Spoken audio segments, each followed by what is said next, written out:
In Lebanon, protests have gone on now for the past 90 days.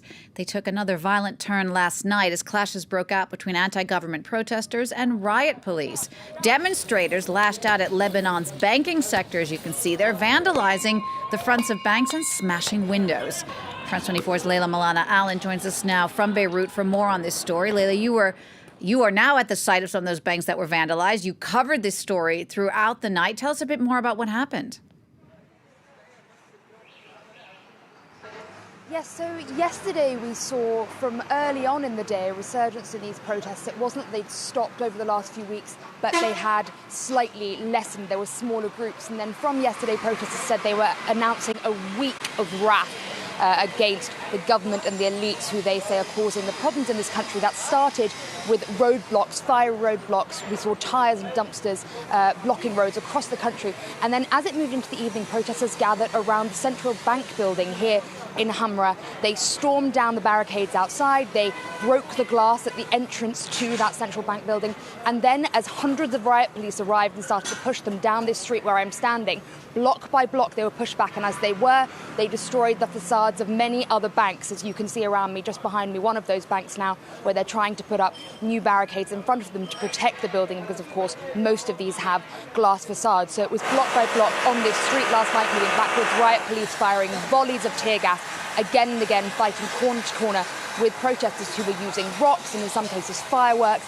And it was pitched street battles moving back and forth.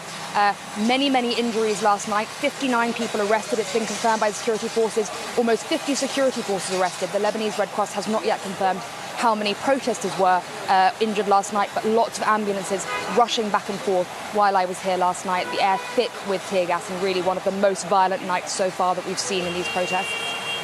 You can hear that reconstruction effort going on behind you. If you can just bring your mic a little bit closer, that would help. Tell us a bit more about what the protesters are wanting at this point, and has there been any progress to move past this huge delay there to actually form a government in Lebanon?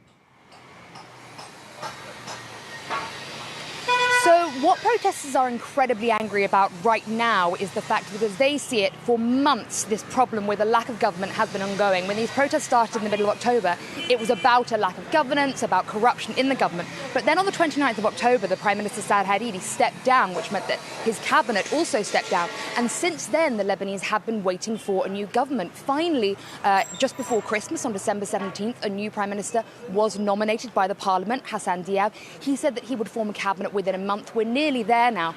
Tomorrow will be a month since he was nominated. Absolutely no news on a new cabinet. And meanwhile, people here, there is a severe economic crisis in Lebanon.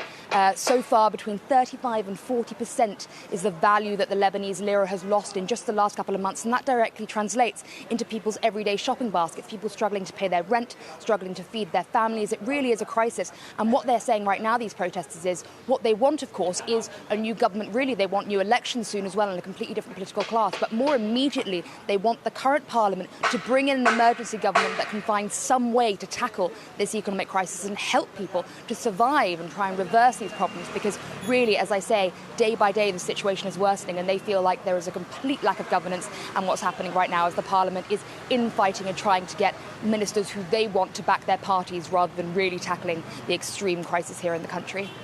Layla, thank you for that. Layla Molana-Allen, they're reporting from Beirut.